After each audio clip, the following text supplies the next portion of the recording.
পরিসংখ্যানে দেখা যায় বাংলাদেশে 2,98,000 পীর আছেন, পীরের দরবার আছে, এটি ওনারা বলতেছেন। ঠিক আছে, এখন তারা বলতেছে মাজারে শিরিক করা হয়, মাজারে সেজদা দেওয়া হয়, মাজারে গান বাজনা করা হয়, মাজারে কে কেন্দ্র করে নেশা পানি সিদ্ধি, মানে ওনারা বলে গাঁজা খায়। ঠিক আছে, অভিযোগগুলো তুলে ধরলাম। এই অভিযোগ আপনারা খুব খেয়াল করেন, মাজারকে কেন্দ্র করে তারা বলতেছে যে এই অজুহাতে তারা মাজার ভাঙে যে মাজারে শিরক করা হয়, শিরকের আখড়া, নাউযুবিল্লাহি মিন যালিক, আস্তাগফিরুল্লাহ। মাজার কি শিরকের আখড়া না শিরক শিকান্ত, মানে শিরকে ধ্বংস করার মাধ্যম মাজার, কোনটা? তাহলে আমরা একটু মাজার সম্পর্কে জেনে নেই, তারপর আমি প্রতিটা বিষয় আলোচনা করব। এটা তুমি সরাসরি রাখবা।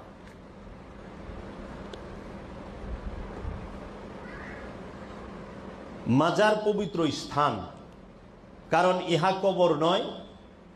কবর এবং মাজারের মধ্যে আকাশ পাতাল পার্থক্য, অবশ্য ধর্মীয় পরিভাষায়, কেননা মৃত মানুষের জন্য কবর, জীবিতের জন্য নয়। অথচ সর্বশক্তিমান আল্লাহতে যিনি ফানা তথা নির্বাণ প্রাপ্ত হয়েছেন, ইসলাম তাকে সর্বসময় জীবিত বলে দৃঢ়ভাবে ঘোষণা করেছেন। সুতরাং যিনি সর্বসময় জীবিত, তার আস্তানাকে কবর না বলে মাজার বলা হয়। মাজার কাকে বলে?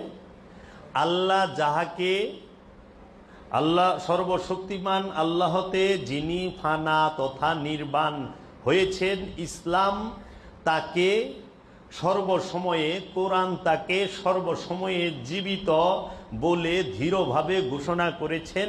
সুতরাং যিনি সর্বসময়ে জীবিত, তার আস্তানাকে কবর না বলে মাজার বলা হয়। দলিল কোথায়? সূরা বাকারা 154 নম্বর আয়াতে, ওয়ালা তাকুলু লিমান ইয়াকতালু ফি সাবিলিল্লাহি আমওয়াত বাল আহইয়াউন ওয়ালাকিন লা তাশউরুন। ওয়ালা তাকুলু, না তোমরা বলিও না, মান ইয়াকতালু ফি সাবিলিল্লাহি আমওয়াত, যাহারা আল্লাহর রাস্তায় শহীদ হয়েছে, আল্লাহর রাস্তায় কতল হয়েছে। শহীদ বলেন নাই, ফি সাবিলিল্লাহি আমওয়াত, আল্লাহর রাস্তায় কতল হয়েছে, মৃত্যুবরণ করেছে আল্লাহর রাস্তায়,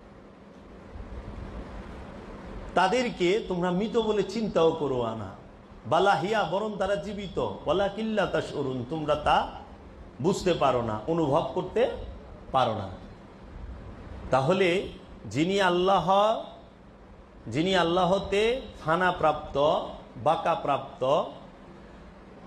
ইসলামে যাকে সর্বসময় জীবিত বলেছেন, তার আস্তানাকেই মাজার বলা হয়। ইসলামে কবর পূজা নিষেধ, ইসলামে কবর পূজা নিষেধ, হারাম। কারণ কবরে মৃত ব্যক্তি থাকেন। যদিও আজকাল আমরা মাজার এবং কবরের সূক্ষ্ম প্রভেদ না বুঝে সমাজে অনেক গণ্যমান্য ব্যক্তি এবং নেতাদের কবরকেও মাজার বলি। ইহা আমাদের একান্ত অনিচ্ছাকৃত ভুল। তাছাড়া পবিত্র এক ইসলামের মধ্যে 73টি ভাগে বিভক্ত হয়ে গেছে। এই 73 ভাগের মধ্যে প্রত্যেক ভাগের আবার নিজস্ব দর্শন আছে এবং প্রত্যেক ভাগের অনুসারীরা তাদের দর্শনই কোরআন এবং সুন্নাহর ভিত্তিক বলে দাবি করেন এবং অনেক সময় এই দাবির যুক্তিকতা নিয়ে ঝগড়া, এমনকি খুনাখুনি পর্যন্ত হয়ে গেছে এবং এখনও হয়। কখনো সুন্নি বা কখনো কাদিয়ানীদের মধ্যে, আবার কখনো সুন্নি এবং শিয়াদের মধ্যে, আবার কখনো সুন্নি এবং ওহাবিদের মধ্যে। হযরত মুহাম্মদ সাল্লাল্লাহু আলাইহি সাল্লামের নামে যদি সৌদি আরবে মিলাদুন নবী পাঠ করেন, তবে সঙ্গে সঙ্গে চাবুকের আঘাত খেতে হবে। কারণ সৌদি আরবের শ্রদ্ধেয় ওহাবি ভাইয়েরা প্রায় সবাই, শ্রদ্ধেয় মুসলমান ভাইয়েরা প্রায় সবাই ওহাবি। এখন অজুহাত কি? অজুহাত হইল মাজার কেন ভাঙা হয়? মাজারে শিরিক করা হয়। শিরিক শব্দের অর্থ কি? অংশীবাদ। আল্লাহর সাথে অন্য যে কাউকে, অন্য যে কোনো কিছুকে শরিক করা, আল্লাহ ছাড়া অন্য যে কোনো কিছুর গোলামি করা, দাসত্ব করার নামই হচ্ছে শিরক। আল্লাহ ছাড়া, খুব খেয়াল করেন কথা। এখন এখানে তারা শিরক বলতে কি বুঝিয়েছেন?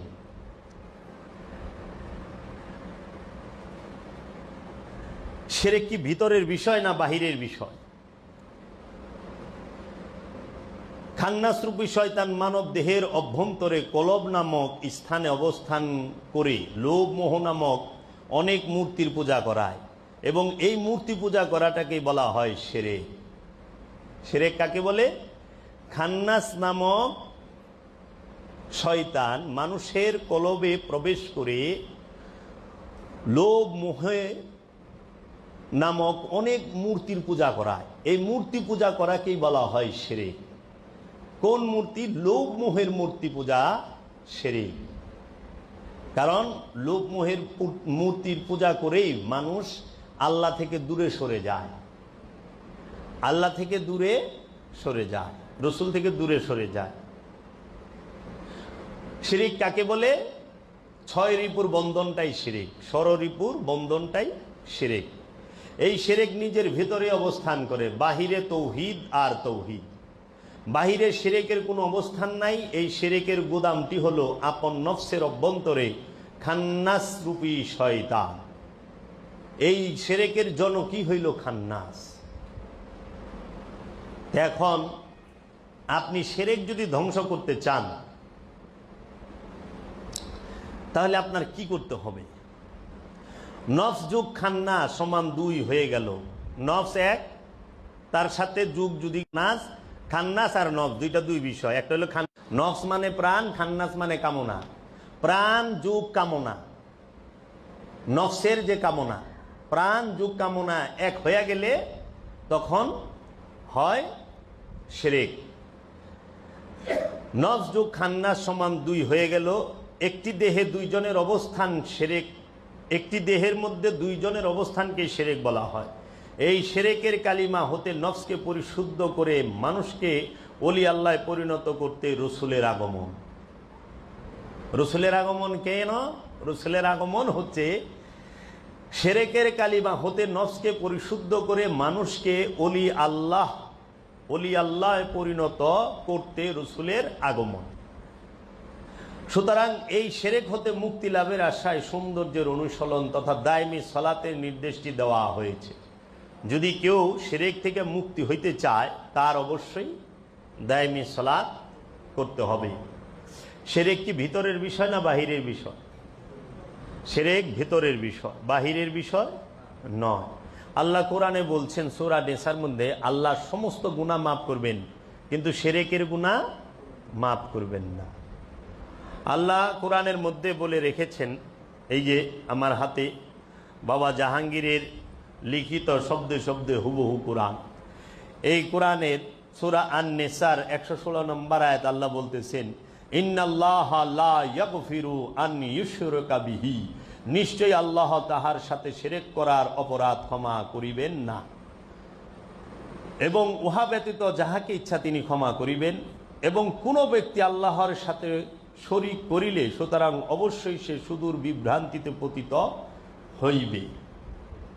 আল্লাহ সব কিছু মাফ করবেন, শিরকের গুনাহ মাফ করবেন না। এই শিরক কি মুখের কথার শিরক নাকি অন্তরে ধারণ করার শিরক? এই শিরক কি মুখের কথার শিরক নাকি কলবে ধারণ করার শিরক? কোনটা? কলবের মধ্যে যখন শয়তান অবস্থান করে তখন সে শিরকে অবস্থান করে এবং শিরকে ডুইবা রইছে। তুমি খালি শিরক করো না, শিরকে ডুবে আছো। আর মুখের কথায় শিরক হয় না, কারণ তুমি যদি হাজারো কও আল্লাহ এই সৃষ্টি জগৎ সৃষ্টি করেন নাই, নাউজুবিল্লাহি মিন যালিক, এই কথায় কোনো কিছু প্রমাণ হবে না। হবে? তুমি যদি মুখে বলো ভাই আপনি না রুমের বাদশা, তাই কি তুমি রুমের বাদশা হবা? এখন আমাদের সমাজে শিরকের ধোয়া তুলে ইমানদারকে আমাদের ওহাবি ফেরকার মতাদর্শের অনুসারীরা কাফের বলতেছে, মুশরিক বলতেছে। তাতে কি তিনি কাফের হয়ে যাবেন? তাতে কি তিনি জাহান্নামী হয়ে যাবেন? নেবা। তাহলে শিরক কি? মূর্তি পূজা। সেই মূর্তিটা কি পাথরের নাকি লোভের? পাথরের মূর্তি কি কাউরে কোনো কিছু করতে পারে? পাথরের মূর্তির কি পূজা হয়? পাথরের মূর্তির কোনোদিন পূজা হয় না। পূজা তাহার হয় যাহা নফসের সাথে সম্পৃক্ত, কলবের সাথে সম্পৃক্ত, তাহার পূজা হয়। রসুল সম্পৃক্ত প্রাণের সাথে, এর জন্য রসুলের পূজা করা হয়, হয় না? রসুলের অনুসরণ করাই তো বাংলায় যদি কই পূজা, তাই না? অনুসরণ, ইত্তেবা করা। আল্লাহর পূজা করা হয়, আল্লাহ প্রাণের সাথে যুক্ত, সেফাতি রূপেই, জাত রূপে, দুই রূপেই আল্লাহ আছেন। প্রাণের নিকটেও আছেন, প্রাণের সাথেও আছেন, জাত এবং সেফাত রূপে। তাই পাথরের মূর্তি, খেরের মূর্তি, মাটির মূর্তির কোনো পূজা হয় না। হ্যাঁ, আমরা দেখতে পাই পাথর দিয়া বানায়া, মাটি দিয়া বানায়া তার সামনে ভক্তি দিতে আছে। এটা হইল মাথা নতর ভক্তি, আনুষ্ঠানিক ভক্তি। কিন্তু আমরা দেখতে পাই স্বর্ণের অলঙ্কারের মধ্যে চিরকালের জন্য মানুষ ভক্তি দিয়া, সেজদা দিয়া রয়েছে না? স্বর্ণ কি মানুষ বেশি ভালোবাসে না পাথরের মূর্তিরে বেশি ভালোবাসে? স্বর্ণের বেশি মূল্য দেয় না পাথরের মূর্তির মূল্য দেয় বেশি? স্বর্ণকে বেশি মূল্য দেয়। স্বর্ণের পূজা মানুষ করে, হীরার পূজা মানুষ করে, করে না? টাকার পূজা মানুষ করে, সম্পদের পূজা, জাগা জমির পূজা সারাক্ষণ করবার লয় নাই। শুধু জায়গা কিনতে চায়, শুধু জায়গা কিনতে চায়, শুধু বাড়ি করতে চায়, শুধু সে মিল ফ্যাক্টরি ব্যবসা বাণিজ্য বড় করতে চায়, চায় না? দিন রাত তার জন্য পরিশ্রম করতেছে। তো সারা দিন তো সে তারই পূজা করতেছে। পূজা মানে কি? দিন ভরা যার ধ্যান খেলে থাকে, যার ধ্যান খেলে দিন ভরা থাকে যে ব্যক্তি, সেই তার পূজা করে। এখন মানুষ কি সম্পদের ধ্যানে খেলে থাকে না পাথরের মূর্তির ধ্যানে খেলে থাকে? মানুষ ক্ষমতার ধ্যানে খেলে থাকে না? ক্ষমতায় যাওয়ার জন্য মানুষের ঘুম আছে? হ্যাঁ, চুল পাইকা গেছে, দাড়ি পাইকা গেছে, শরীর গুজ হয়ে গেছে, তারপরেও তো সে ক্ষমতায় যাওয়ার লেগা পাগল। পাগল না? দিন ভরা কারে মারবো, কারে ধরবো, কারে ভালো মানুষে খারাপ বানাইবো, খারাপ মানুষে ভালো বানাইবো, সেই চিন্তায়। তো শক্তির পূজা করা হচ্ছে শিরক। শক্তির পূজা করা শিরক। মানুষ সর্বক্ষণ শক্তির পূজা করে, ক্ষমতার পূজা করে, এইটাই শিরক। মানুষ সর্বক্ষণ সম্পদের পূজা করে, ধন সম্পদের পূজা করে, এইটাই শিরক। মানুষ সর্বক্ষণ সে অহংকারের পূজা করে, সর্বক্ষণ তার জ্ঞান লয়ে অহংকার, তার রূপ লয়ে অহংকার, তার ক্ষমতা লয়ে অহংকার, তার সম্পদ লয়ে অহংকার, তার বংশমর্যাদা নিয়ে অহংকার, তার শক্তি নিয়ে, বডি নিয়ে, সব কিছু নিয়ে অহংকার। ও অহংকারের পূজা করে, ওই শিরক করে। এই জন্য আল্লাহ বলছে আল্লাহ সব কিছু মাফ করবে, শিরককে মাফ করবে না। কারণ হাসরের মাঠে দেহ উঠবো না, নফস উঠবো। হাসরের মাঠে উঠবে কে? দেহ উঠবে না, নফস উঠবে। আর নফসের সাথে অহংকার জড়িত, তাই না? অহংকার কার সাথে থাকে? নফসের সাথে, কলবের সাথে। লোভ কার সাথে থাকে? নফসের সাথে, কলবের সাথে। লোভ, হিংসা কার সাথে থাকে? কলবের সাথে, নফসের সাথে। কামনা, বাসনা, যৌনতা, এটা কার সাথে? যৌনতা কার সাথে মিশে থাকে? নফসের সাথে, কলবের সাথে। এই জন্য এই ষড়রিপুর পূজা করাই হচ্ছে শিরক। মাটির পূজা, মাটির মূর্তির পূজা, পাথরের মূর্তির পূজা, এগুলো 4 পয়সাও দাম নাই। কারণ পাথরের মূর্তি নিষ্ক্রিয়, অচল, অথর্ব। সে কখনোই কাউকে পূজা করাইতে পারে না, এমনকি সে নিজেও চলতে পারে না। পাথরের মূর্তিটা মাটির মূর্তিটারে কান্দে করে সরান লাগে, সরান লাগে না? সরান লাগে। আচ্ছা, পাথরের মূর্তি, মাটির মূর্তি, সে যদি মানুষকে পূজা করাইতো, তাইলে ওই মূর্তিরে মানুষ কি করত? সবচেয়ে সযত্নে রাখতো। আপনি কি আপনার সম্পদ সযত্নে রাখেন না মূর্তিরে সযত্নে রাখেন? মূর্তি বাইরে ফালাই থুইছেন, মূর্তিটারে পূজা শেষ হইলে নিয়ে কোথায় ফালান? নদীতে, গাঙ্গে। আর স্বর্ণের পূজা জীবনে শেষ হয়, সম্পদের পূজা শেষ হয়, আর জীবনে গাঙ্গে ফালাইছে কেউ? আজ পর্যন্ত দেখছেন কেউ তার সোনা দানা, হীরা জহরত, টাকা পয়সা গাঙ্গে নিয়ে ফালাই দিয়েছে? না, ওইটা সর্বক্ষণ জান দিয়া হেফাজত করে রাখে। দরকার হলে জান জায়গা জমি নিবার দিব, এক বিদ্যা জায়গা নিবার দিব না, দরকার হয় জান্দা দিব, তাই না? তা আপনি সর্বক্ষণ কি মাটির পূজা করতে, মূর্তি পূজা করেন? তো সম্পদের পূজা করা শিরক। অনেক শিরকের ধোয়া মাজারে তুলছে যারা, তারা কি সম্পদের ক্ষমতার পূজারি নাকি আমরা মাজার পূজারি? কোনটা? আমরা মাজার জিয়ারত করি, মাজারকে ভালোবাসি, কারণ এখানে আল্লাহর ওলি দেহ মুবারক রাখা হয়েছে। আমরা ওইটাকে অনুসরণ করে আমরাও আল্লাহওয়ালা হওয়ার জন্য, আমরা আল্লাহওয়ালা হওয়ার জন্য অনুপ্রাণিত হই। আমরা ওইখান থেকে উৎসাহ, অনুপ্রেরণা থাকি যে আমরা এই মহান ব্যক্তির মতো যদি হই, মানুষটার মতো যদি হইতে পারতাম। এই জন্য তার দেহ মুবারকটাকে একটা স্থানে খুব সুন্দর করে রাখা হয়। দেখেন, পাথরের মূর্তির নফস আছে, প্রাণ আছে? মাটির মূর্তির প্রাণ আছে? নাই। পাথরের মূর্তির মধ্যে শয়তান আছে? নাই। পাথরের মূর্তির মধ্যে, মাটির মূর্তির মধ্যে রু আছে? নাই। তাহলে নফস, রু এবং খান্নাস বর্জিত, বিহীন একটা জড় পদার্থ, আকার আয়তন ওজন সম্পূর্ণ একটা জড় পদার্থ, সেইটার পূজা কিভাবে হয়? মনের ইচ্ছা যায় পূজা করতে। মানুষ কি পাথরের পূজা করে না মনের ইচ্ছার পূজা করে? মানুষ নিজের ইচ্ছার পূজা করে। নিজের ইচ্ছার পূজা করাই শিরক। নিজের ইচ্ছার পূজা করাই শিরক। আল্লাহর ইচ্ছায় চলা হচ্ছে দাসত্ব, এবাদত। রসুলের ইচ্ছায় চলা হচ্ছে এবাদত। এখন মানুষ স্বার্থের কারণে তাহারা এই শিরকের দোয়া তুলছে। শিরক কয় প্রকার জানেন? আমি অনেক দিক বিবেচনা করে দেখলাম বর্তমান মুসলমান সমাজের মধ্যে 3 প্রকার শিরক চলমান। কয় প্রকার শিরক? 3 প্রকার শিরক। একটা হইল রাজনৈতিক শিরক। কি শিরক?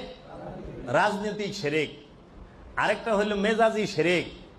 আরেকটা হইল হাকিকি শিরক, মারেফতি শিরক। হাকিকি শিরক কয় প্রকার? কোরআনে পাইছি শিরক 2 প্রকার, আর সমাজে পাই শিরক 3 প্রকার। কোরআনে পাইছি শিরক 2 প্রকার, একটা মেজাজি, একটা হাকিকি। আর আমরা সমাজে পাইছি শিরক 3 প্রকার, একটা রাজনৈতিক শিরক। এই রাজনৈতিক শিরকের ধোয়া তুলে মাজারে শিরক হয়, এটা হলো রাজনৈতিক শিরক। কি শিরক? রাজনৈতিক শিরকের ধোয়া তুলে যারা মাজার ভাঙে তারা রাজনৈতিক শিরকের ধোয়া তুলে, হাকিকি শিরকের না, মেজাজি শিরক। আর মেজাজি শিরক কি? মেজাজি শিরক হচ্ছে যেটা রূপক, বাহ্যিক, আনুষ্ঠানিক। যে আমরা দেখি যে বিভিন্ন জন মাটির মূর্তি বানায়, পাথরের মূর্তি বানায়, তারে ভক্তি শ্রদ্ধা করতে আছে, হ্যাঁ, মনে করে উনি আপদ বিপদ তরাইব, এটা হলো মেজাজি। আর হাকিকি শিরক কি? আপন নফসের সাথে খান্নাস রূপী শয়তানকে নিয়ে অবস্থান করাই শিরক। এটা হলো হাকিকি শিরক। তো তুমি আল্লাহর দরবারে, আল্লাহ তোমাকে কখন ক্ষমা করবে না? যখন দেখবে আল্লাহ তোমার নফসের সাথে শয়তান মিলে আছে। আল্লাহ তোমার কথাও শুনবে না, তোমাকে কোনো প্রকার ক্ষমাও করবে না, এবং এই খান্নাস মিশ্রিত নফসের কোনো ক্ষমা নাই। তার বারবার কিয়ামতের মধ্যে আসতে হবে। এখন মাজারে শিরক হয়, মাজারে সেজদা দেওকা। সেজদা কি মাজারে দেওয়া যায়? সেজদা কোথায় দেওয়া যায় আগে এটা বলো। সেজদা কি? সেজদা শব্দের অর্থ কি? সেজদা কাকে বলে? সেজদা কয় প্রকার ও কি কি? নিজের ইচ্ছাকে রবের ইচ্ছার কাছে সম্পূর্ণরূপে উৎসর্গ করা, বিলীন করা, বিলিয়ে দেওয়ার অপর নাম সেজদা। নিজের ইচ্ছাকে রসুলের ইচ্ছার কাছে, রবের ইচ্ছার কাছে সম্পূর্ণরূপে উৎসর্গ করা, নিবেদন করা, বিলিয়ে দেওয়ার নামই হচ্ছে সেজদা। সেজদা অর্থ কখনোই মাথা নত করা নয়। মাথা নত করাকে কোরআন সেজদা বলে নাই। মাথা নত করা এটা মেজাজি সেজদা, আনুষ্ঠানিক সেজদা, রূপক সেজদা।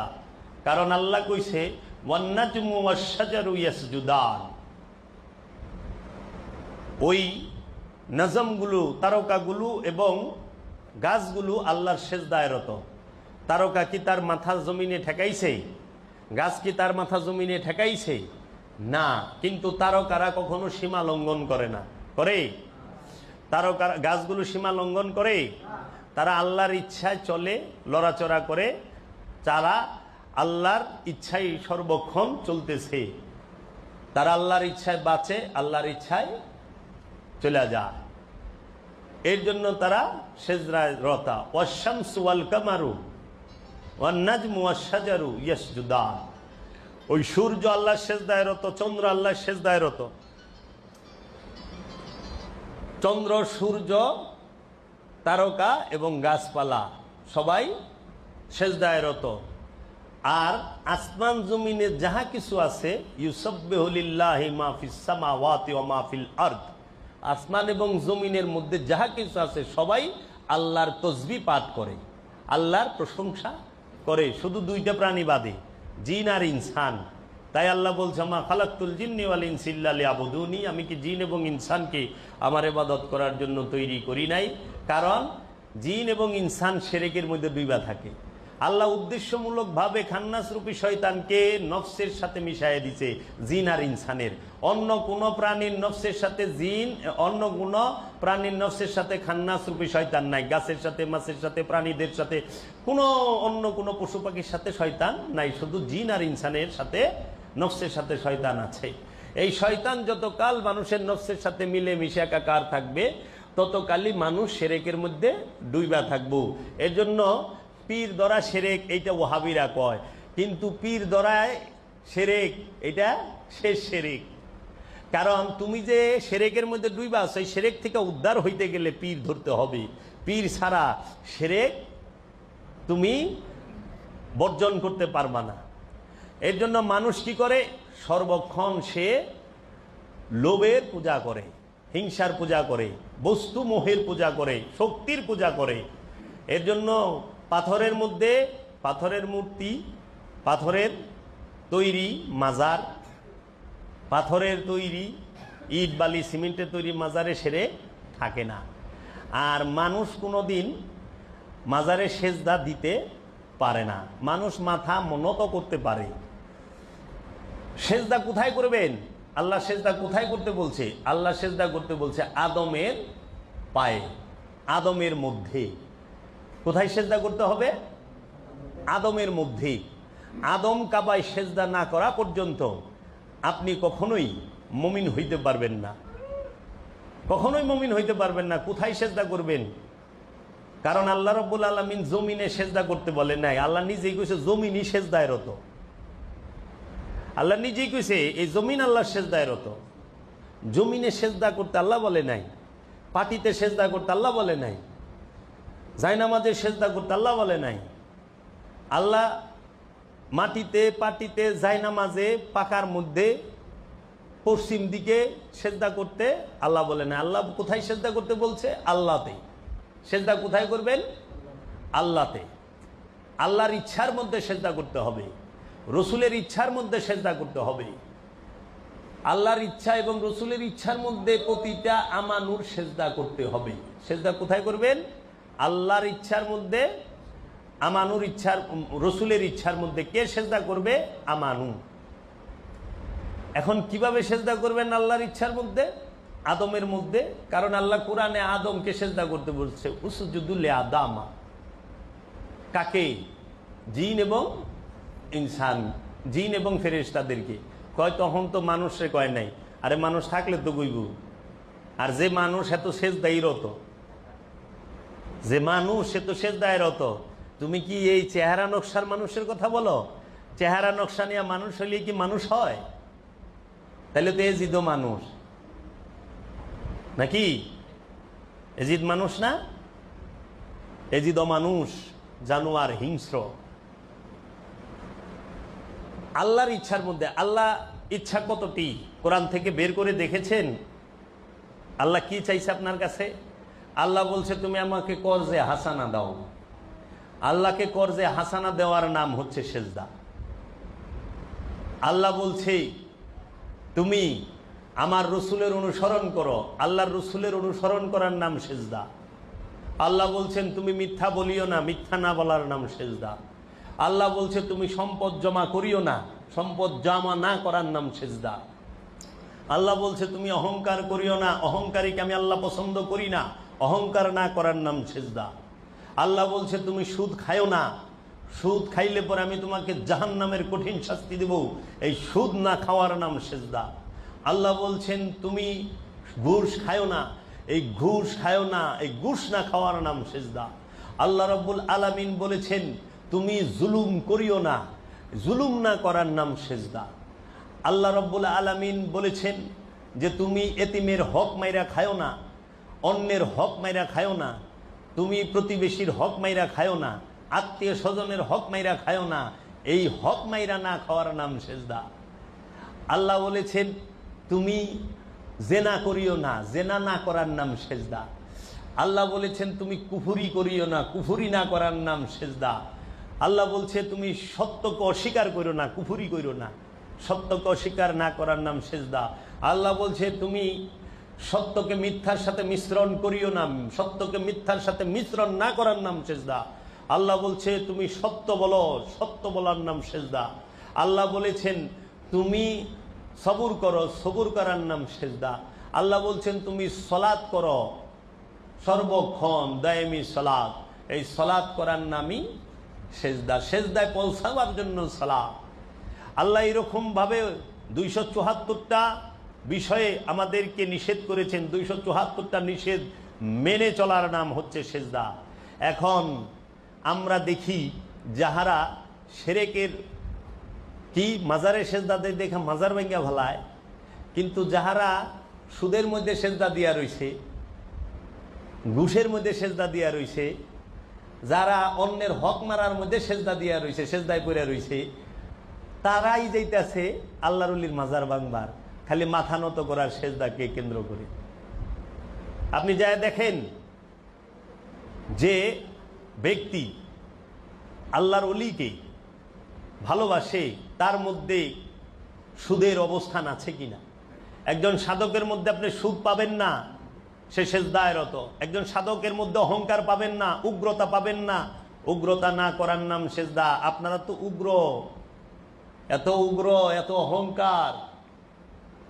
জগৎ থেকে শিরক কি সবাইরে আপনাকে মিটাইতে বলছে না? প্রতিটা ব্যক্তিকে বলছে আল্লাহ তুমি শিরক করো না, তুমি শিরক করো না, তুমি শিরক থেকে সরে থাকো, তাই না? আচ্ছা, এই সেজদা আপনারা যে বলতেছেন মাথা নতর সেজদা, আচ্ছা বাবা সুদখোর সেজদা করে না মসজিদে? মসজিদ সেজদার জায়গা, তাই না? মসজিদ শব্দের অর্থ কি? মসজিদ শব্দের অর্থ হলো সেজদার স্থান অথবা জান্নাতের টুকরা। তো সেজদার স্থান মসজিদ, সেই মসজিদটা কি ইট পাথরের তৈরি মসজিদ, না আল্লাহর ওলিয়ে কামেলের কলব নামক মসজিদ, আল্লাহর নবীর কলব নামক মসজিদ, আল্লাহর রসুলের কলব নামক মসজিদ? কোনটা? আল্লাহ বলছে তুমি মসজিদ নির্মাণ করো সালাত কায়েম করে এবং যাকাত আদায় করে। সালাত কায়েম এবং যাকাত আদায় করে মসজিদ নির্মাণ করতে হয়, আল কোরআন। আর আপনারা নামাজ পড়নের লেগে মসজিদ বানাচ্ছেন, এটা মেজাজি মসজিদ। এই যে মসজিদেরও দুই রূপ, একটা হাকিকি একটা মেজাজি। মেজাজি মসজিদে সুদখোর থাকে, ঘুষখোর থাকে, শক্তির পূজারি থাকে, সেরেকি থাকে, বেদাতি থাকে, থাকে না? চোর থাকে, ডাকাত থাকে, জিনাখোর থাকে, থাকে না? থাকে তো। অন্যের হক মাইরা খেয়েছে সেও থাকে, কিন্তু হাকিকি মসজিদে কিন্তু আল্লাহ থাকে আর কেউই